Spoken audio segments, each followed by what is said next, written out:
Vikas Bhattacharya. Vikas ji, Chairman, sir, 7 minutes.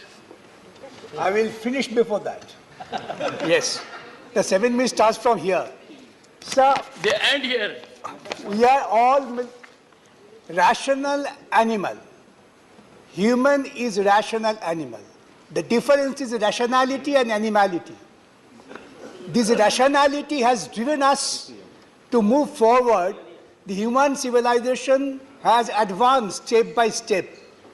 We have never seen that the civilization has gone backwards. When the Constituent Assembly was discussing about the Constitution, you are well aware the role of governors were discussed. It was decided upon discussion the governor cannot be another source of power. Governors should act following the advice of the elected representatives and the representative of the government. This is a settled principle. And on the basis we have advanced to a people's government where the governor was an ornamental constitutional head to keep liaison with the center. The basic principle was that the federal principle and federal governance as per our constitution is carried forward. When the constitution was adopted, then Delhi was not a state. That was the union territory. Like many others, I am not going to give examples. That rationality has driven us to go forward and advance to the stage that the Delhi would be a state with certain restrictions. And the people will have the right of governance through their representative. This was the advancement of the Constitution. That's why the Constitution Amendment and 239 AA was incorporated. Now what we see, we find today that we are going backwards. The governor or the bureaucrats, they are bound by the constitutional principle and constitutional morality to be answerable to the elected representative. That is the republic. That's the republic, democratic republic, the constitution makes us thought of. No question of this party and that party. That was the result of independent struggle. I know some people did not have the legacy of independent struggle. They might have a different outlook, different thought.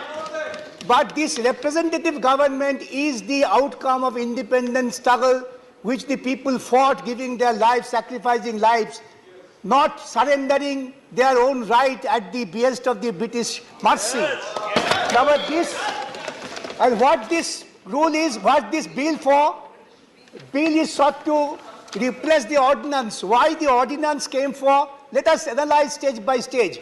I am not going to have a quarrel with this party or that party.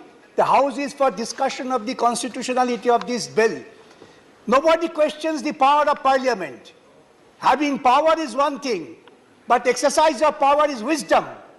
Unless you have the wisdom, the power gives you absolutely autocratic authority, which is against the basic principle of our constitution. Sir, have you noticed you were the governor and you felt that in spite of the best of your desire, you have to be bounded by the aid and advice of the government. That was your practically frustration, that without the aid and advice of the government, I cannot do anything. Because the constitution thought of, again I repeat, the representation of the people. People is the last word. They have chosen, might be XYZ to your liking or not liking. In the Delhi bill, have you seen? I have never seen. The Constitution of India, the Supreme Court had said, even the President of India doesn't have unguided discretion. And here, by a law, Parliament will say, you have a sole discretion. Would the Parliament invite the autocracy? This Indian Parliament, this law invites autocracy. This law speaks of throw away the people's government. I appoint a bureaucrat, I appoint somebody of my choice, he will dictate. You will be subservient to this. Have you gone through this bill? This bill would take us to completely the stage of animality, not the stage of advanced humanity for which we feel proud of. We, the people of India, we thought of governance. I was reading this bill. It reminded me the 1926 Act of Kolkata Corporation. where the executive was the superior. Mayor was just a subservient force. That was thrown away by the people. Now, here also, we have, under the Constitution, created third tier of government. Democracy means distribution of power. Democracy means not centralization of power. These bills are only empowers a particular individual. He might be a wise man, but maximum power without any guidance would lead him to an autocrat, not less than the Hitlerite autocracy, which will take us to a doom. I have already submitted. Here, everybody has said, the chief minister is nothing but a puppet. Puppet of whom? The bureaucrats. Bureaucrats will dictate and chief ministers to follow. Is this the way you respect the constitutional principle and morality? Here the bill says, and in fact this bill is total amber, reading through the clauses, abdication of the governance by the people's representative.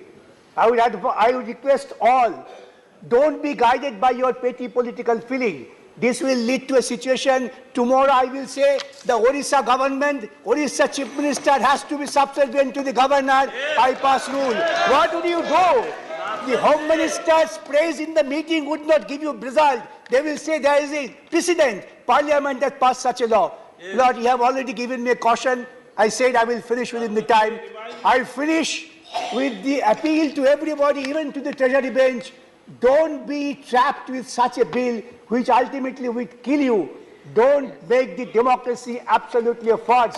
Let the representative government survive and the principle be extolled by the constitutional principles. With this, I appeal to you, reject this bill. I appeal to you to all, reject this bill.